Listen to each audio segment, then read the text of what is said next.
Halo guys, kita jumpa lagi adik-adik kakak belakang.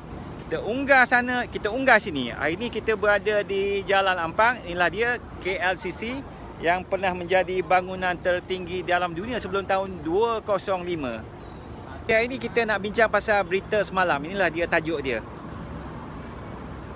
Cerita ni macam ni. Ini penunggang motosikal adalah food delivery. Dia adalah rider makanan. So, dia terlibat dalam satu kemalangan. Dan yang pemandu kereta ni, dia dah langgar, terus dia lari cabut. Jadi masa yang sama, yang dalam keadaan tu adalah motor-motor orang awam yang nampak. Jadinya satu grup kumpulan ni lah, kalau tak silap, satu kumpulan yang dalam 5 orang, 6 orang ni, dia kejar owner kereta driver tu.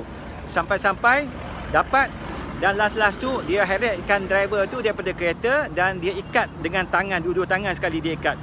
Last dia mungkin dia pukul, mungkin dia belasah, dan last pemandu kereta ni meninggal dunia dan mati. Kita tengoklah kes yang biasa sebagai contohlah, kemalangan ni dia start dengan kemalangan kecil lah.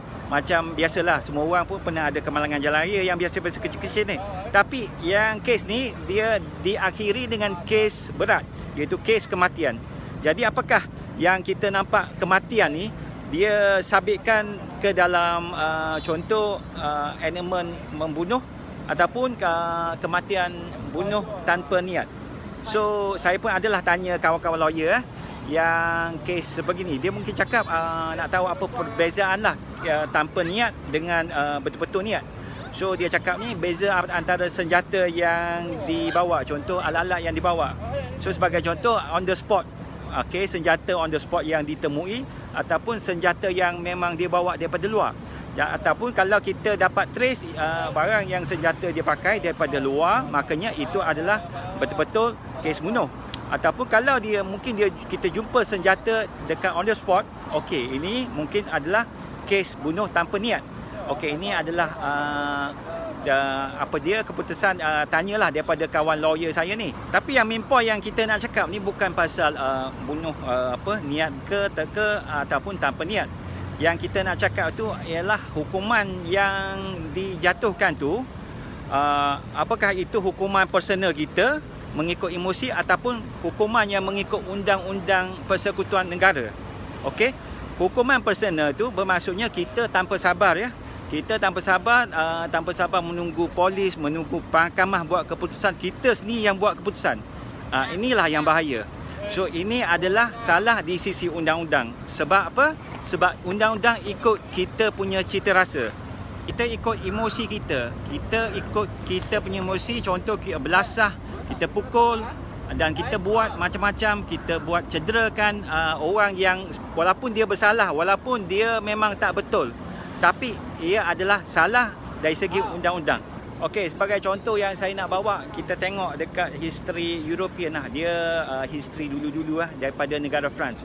Okey, hukuman pancung negara itu dulunya, di mana adalah satu orang ni, dia memang musuh sangat dengan pesalah ni.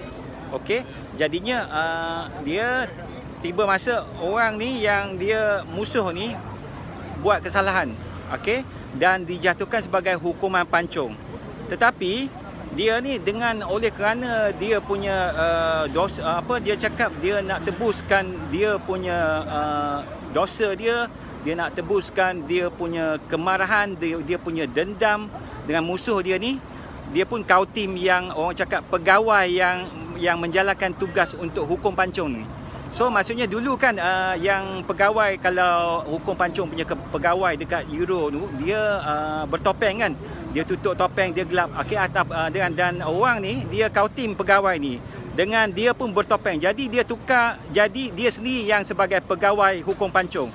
Okey, last dia berjaya. Dia berjaya yang dengan membalas dendam musuh dia, dan dengan dia dijadikan dia sendiri yang pegawai yang pancung. Dan dia pun sangat happy lah sebab dia berjaya membalas dendam.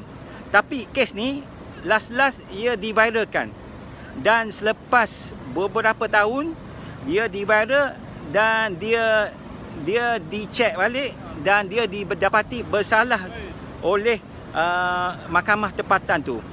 Jadi last dia sendiri yang dikenakan hukuman.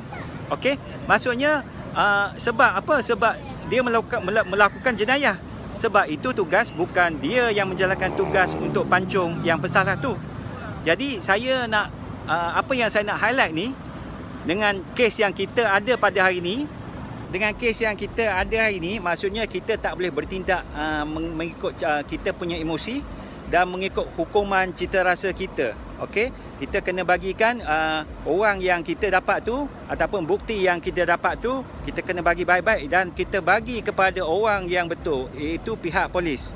Dan pihak polis juga akan ikut arahan daripada mahkamah, baru dia boleh menjalankan hukuman. Jadi kesimpulannya, semua orang perlu ambil iktibar daripada berita macam ni. So sekiranya apa-apa yang berlaku, jangan bertindak emosi dan kita kena pastikan mungkin pesalah tu memang teruk sangat ke, memang berdosa sangat ke, memang salah teramat ke, apapun, kita kena jaga baik-baik. Kita ambilkan bukti yang baik-baik, yang kita jaga baik-baik dan kita hantar kepada pihak yang berkuasa, iaitu pihak polis.